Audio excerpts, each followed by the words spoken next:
And let's see this first match, the grudge match. Howtoplay versus TrueWhale. That's right. We're seeing a rematch of two amazing players right off the start. I'm getting spoiled here. This is an incredible matchup that I was aching to see in this Legend tournament. I'm so glad that TrueWhale made it in. Pre-bans are coming out. Both Kinky and Ragdoll are on the chopping block.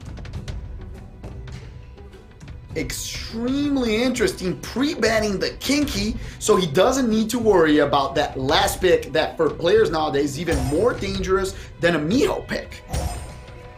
Nephthys' first pick, a good speed lead and a threat. Look at that. Pontos on the other side. TrueWhale locking down two old granddads on the first and second pick. We actually got a little bit of foreshadowing for this in the last Legend tournament as well, with a lot of Pontos presence. Yeah, and remember how I talked about we were going to see some Okeanos gameplay, and now his best friend. Ganymede is maybe coming to town, or will he bring another sets up? Is it going to be the Ganymede? He might leave that last spot to the the Water Ryu, and here it is. Kition, Deshang, and Bearing. Double speed leads, double AoE strippers, lots of control. The monkey's so oppressive, and this comp had a great counter pick with a Heigang, Evan. That was amazing. Oh, and of course, it's a force ban. Heigang's passive is too valuable to be left in with that amount of strip. However, that means that Howtoplay has access to his choice, either a strictly dark speed lead or Nephthys' global speed lead, which he chooses to go for. We're going into the first round. This is all on Swift. Who farmed Giants the most? Turn one is gonna be on the Jogan. What a surprise! He puts him on the scroll. The Bearing is not here anymore. Gets the buff, but misses the monkey, Evan. Very important, but he will get the reset right here. And the Pontos with the speed buff. Can he go ahead of everyone? No. The monkey cuts in. Good. That was such an important reset for Ganymede. TrueWhale had a window in the opening at the beginning of the match, and he has completely exploited it. He's taken early tempo of the game. Now Okeanos has the opportunity to reset somebody else and opts for the light monkey because he still has that very impactful third skill. Very interesting choice. He killed it right here. And the Swift runes from him show that they're extremely fast, even outspeeding the #1 person this season. Pontos once again protecting the team.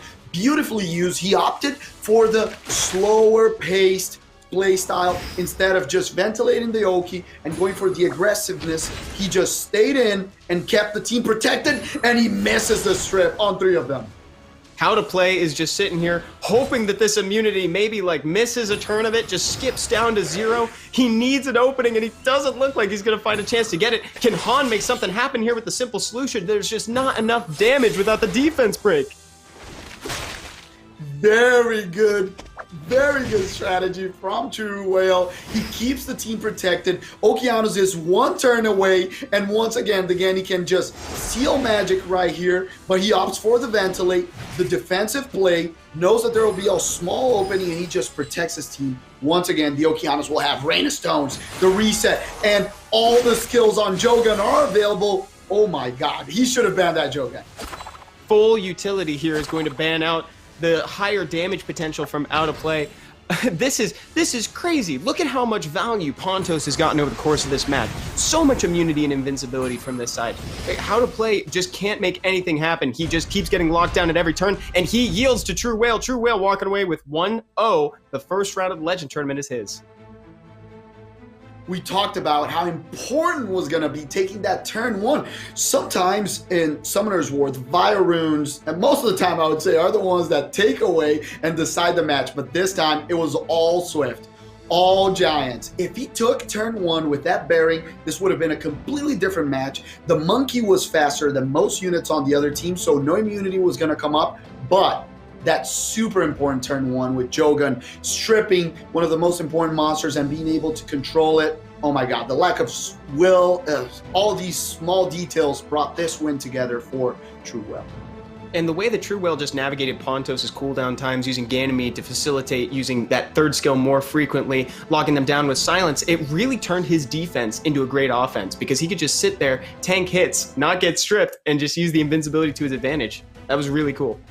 And an interesting thing, Evan, that you talked about on the pick and ban, you said he has the option of going 30% dark lead or 24% everyone. And he chose that to keep his monkey faster. But would that 6% that he didn't choose have made a difference and give him the turn 1? That's the choice that he'll have to think once again on this second match. I tell you, if that's 6%, he probably knows the answer to that too, so he's probably kicking himself if he happens to know that the 6% would have pushed him over. We're going to have to check those attack bars, but this is going to be an interesting one. Let's see how they pivot. Woonsa and Hagang are both getting pre-banned. Oh my god. How beautiful it is to see a Water Art Master getting pre-banned right here.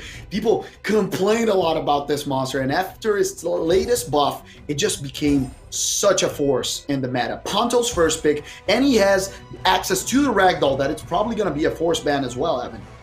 Howtoplay, again, now we actually might be able to see the answer to that question that we posed before this round started. These picks are starting off fairly similarly to last time. Kitty and Desheng coming down early. A Triton with a higher base speed, very high base speed, 116. Finding his way into the draft to try to do some AoE pushback. TrueWhale with the Ragdoll. And like we talked about, he brings the Ragdoll. The comp's basically the same. He just replaced the Woonsa for the Triton, and now he's going to have to choose. Bans the Tritons, the fastest one. The ban on the Ragdoll, like we talked about, very predictable. The question now is, can he outspeed with a 30%? We're gonna get to see it in a couple seconds. This is great. I wasn't expecting to get the opportunity to see it right back to back. It would have changed it. He got the strip. And he outspeeds but misses the Pontos, Evan. He missed the Pontos, but now Nephthys has the opportunity to throw Curse of the Beautiful out. So many debuffs on the enemy team. This is the answer to all of our questions. Here comes Pontos. Let's see if he can even it out regardless.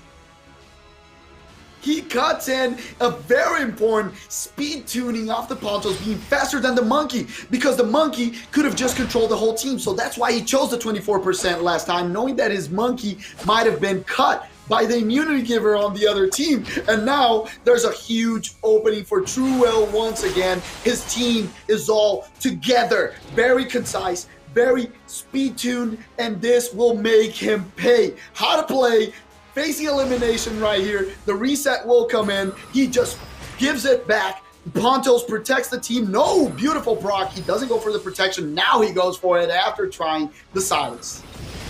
All that immunity, all that invincibility. I think Howtoplay is starting to see the writings on the wall. He's been here before. He's having some deja vu. Unfortunately, that proc is not exactly going to be able to make much happen, and even what it could have affected, it is going to not do so. He's going in the scroll, baby.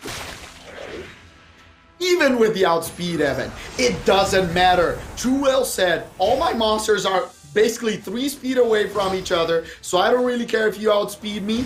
Your monkey is not fast enough without that lead. This is so quick as well. The pace of this match is actually pretty blinding compared to some of the other gameplay that we were expecting to see, some of the units that we were expecting to make it in. I think that the Han and the Nephthys, be it better or worse, will make the game go faster. Han is there to do damage. He's not known to tank it.